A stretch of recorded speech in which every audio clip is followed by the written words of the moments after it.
or what's up, because I need to like at least 20-30 minutes. So anyway, y'all, this question just came in. It's fresh out the oven. It's, how do you deal with caring about more than two lovers? Yes, and I hope this person doesn't mind if I rephrase this and I say, how do you deal with caring about more than one lover? Okay, because if you go ahead and you say two, then you know you're already in that place where you care for more than just one person. How we have been conditioned, you know, as a species, whether it be by nature or by conditioning, how we have lived as a species to just be monogamous, correct? So how do we deal when we are naturally not feeling that monogamy? How do we deal when we were in love with one person and then now all of a sudden we love two, and maybe we love three, you know, like that? Well, in some eyes that may be like, how dare you? What kind of evil person are you? What kind of, have you no respect and consideration? We really should play devil's advocate for a second and say, A, you never know, it could happen to you. And B, like, everyone is human. And if we could all control who we fall in love with and when we fall in love with and how we fall in love, then it means it'd be a lot of, y'all wouldn't be watching me right now. Y'all be going about your lives. No, I'm kidding. No, but yeah, so let's not really look at this like the programming that has been in our brain for so long as to like shunning someone who goes through loving more than one person, and let's not shun ourselves. Okay, let's accept what we feel. You know, we feel this, so let's not shun it. And once we accept, then we already halfway there, because we're no longer fighting ourselves, and that's half the battle. Like, you know, we'd have to deal with our emotions, and now we have to deal with the external of what we do in the physical world, right? But if we just go ahead and first finish the battle with ourselves, which is guys, myself, I love two people, I love three people, and I accept and forgive myself. And if I want to go ahead and dissect it, and if I want to go ahead and look at my lineage, look at maybe my father's history or my mother's history, if finding answers there helps me find comfort in what I feel, then go ahead and do so. But just know that all the answers are inside. But it does help to kind of like trace back your steps, and maybe this is a part of why this is happening. Always know that things happen for your own sake. They happen for your own sake, for your own refining, for your own polishing up, for your own, it's things about your own personality, your own persona, and your own habits that you can't see because you're living them, right? So the universe does these things in your life to purge them, to clear them, to bring them about so that they can match up to the prayers that you have so much, right? So let's first analyze and let's forgive ourselves. Let's start with ourselves. Let's forgive ourselves if we think what we're doing or feeling is wrong. You know, let's take it easy and understand that this is how I feel, and I have no control over the seeds that are put into my heart. So I think once you get there, you can now take on to like, what am I going to actually physically do about this, right? And that takes a while. Like, I don't think from day to night you're going to be like, yo, I forgive myself and I totally understand my feelings. No, it takes a lot of dissecting. It takes some time with yourself. But once you're there, once you really ask yourself the hard questions, like, how do I genuinely feel? Is this something in my lineage? Is this something that I want to feel? Why don't I want to feel this? Or why do I want to feel this? You know, if I had a magic wand, what would I do? Once you dissect yourself and realize and apologize and affirm and love yourself with this energy on you, you can now go about and apply it into the physical world of my life, okay? My boyfriend, my girlfriend, my other boyfriend, my other girlfriend, and my third boyfriend, girlfriend, or my fourth, right? Now you can be like, okay, maybe things are getting, guys, because things are maybe getting messy. Maybe one found out about the other. You don't want to hurt nobody. You want honesty. Maybe you want to figure things out. So I think after forgiving yourself, you really got to prioritize transparency. I am a big believer of the honest truth, okay?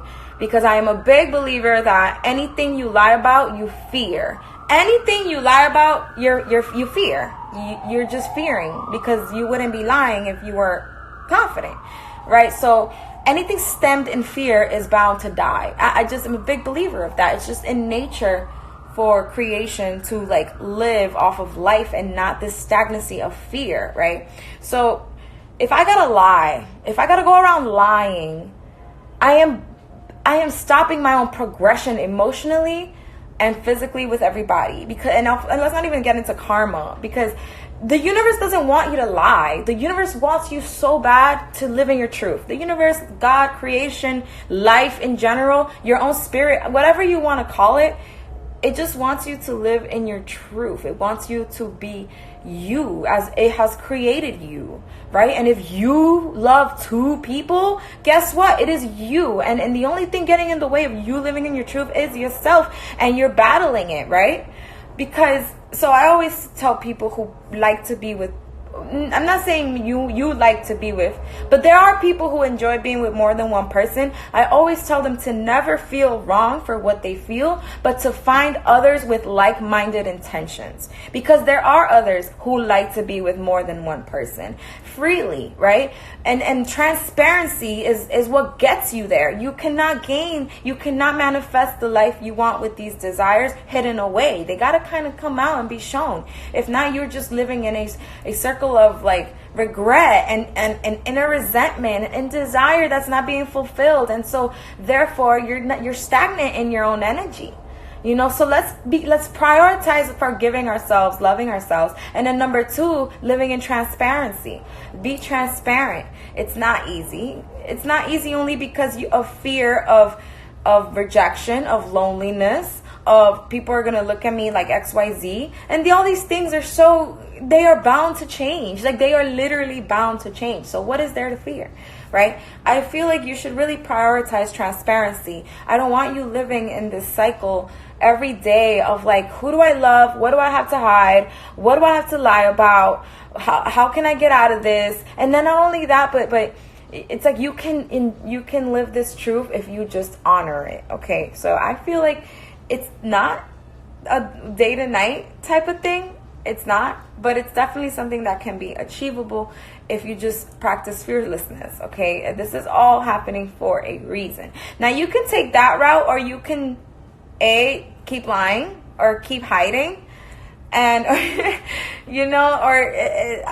we already know how that's going to end up. We already know how much effort and energy and backtracking that will do if you continue to live a lie. You can live in your truth. I also feel like there's a quote by the guy from Pirate of the Caribbean, Johnny Depp. Johnny Depp has a quote that says, if you love two people, let go of the first one, because if you were really in love with the first one, you would have never fallen in love with the second one. So I really love that quote. I love it. I think it's very telling, especially if you are someone who would prefer a monogamous relationship.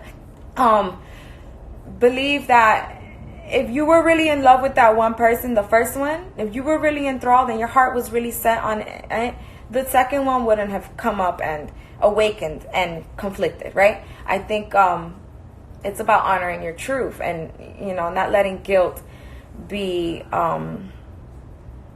Right. So I want to read this. I don't know how people have enough energy for two people, not enough hours in the day. Well, there's different beliefs create different capacities in our bodies and mind. Okay. There are cultures that have there's one man with many wives, or, and I hope there's a culture out there where it's the same, but vice versa.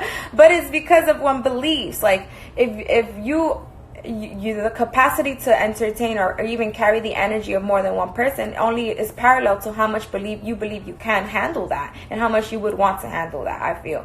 So I don't know how people would do it, but people can, because it's all mental, and so and it begins with desire feeds the road after that. So pay attention to what you are desiring. I always tell people, do what you want, because even if what you want to do is not what you're supposed to be doing, you're going to get aligned to be rid of the desire to do it in the first place. So do what you want, I'm a big believer of that, guys. So I hope that kind of like gives you an insight of what I've been through this, y'all. I've been through being in love with two people. Like, it is, I like being transparent now, but I found that I was never going to be able to progress in my own emotions if I kept denying my own emotions into the universe. So I took it upon myself to leave the entire situation and be transparent with both parties as to how I truly felt. Telling one, I think I fell out of love with you because I now love someone else, type of thing. And then telling the other what it is. Because transparency is the winner, guys. The loser is the fear of not being transparent, right? So I'm going to move on, guys, because I think I don't have that much time. I'm going to maybe do one more question. Bless you guys. Oh my God, here she goes playing with her hair again. Thank you for the question. If you watch my lives, you know I just start messing with my hair. And if you watch my lives, you would know it's because I had